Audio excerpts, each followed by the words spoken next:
Soy aburrida en la reunión de trabajo. Sometimes we make this mistake because we confuse the verb ser and estar. And this is a very, very, very common mistake when we are studying Spanish.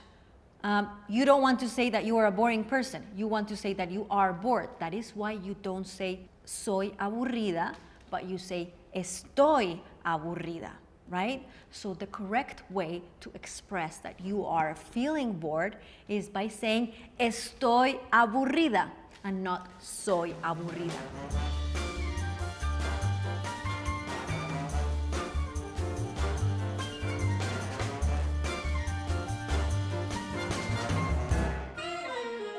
If we want to really understand what's going on here, you need to see the distinction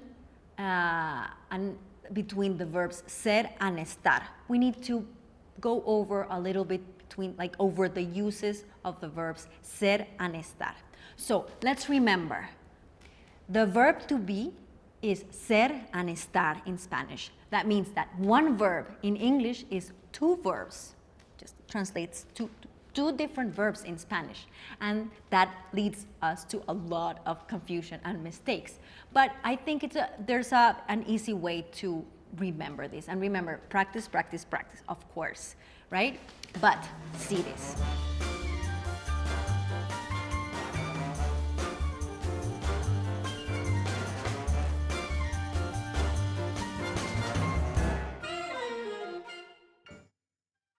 The verb ser, it's used for qualities that define us. It's used for qualities or that define whatever you are talking about.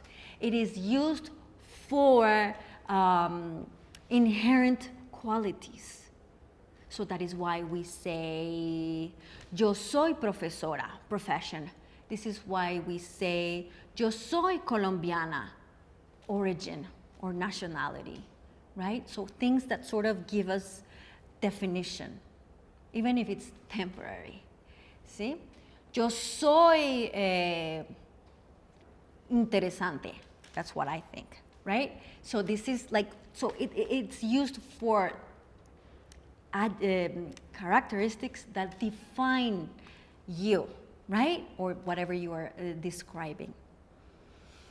We say, for example, este suéter es de lana material, right?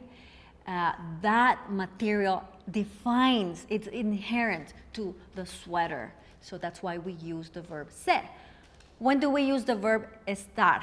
We use estar for things that are transitory, basically conditions and states of being that are more like transitory and that don't define the thing that you are describing. That is why you don't say soy aburrida, but estoy aburrida, because you are not a boring person. You are bored. That is why you say estoy aburrida and not soy aburrida. That is also why we use the verb estar for location, right?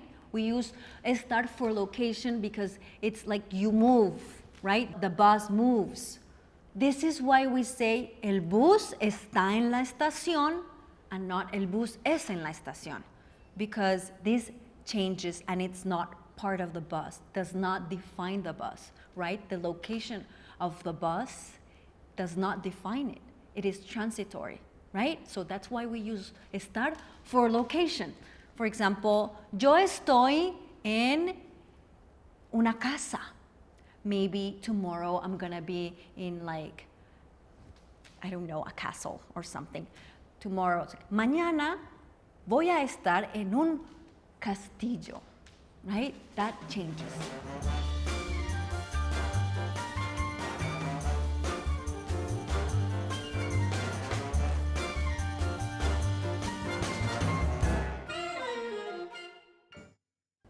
That's why we say estoy feliz.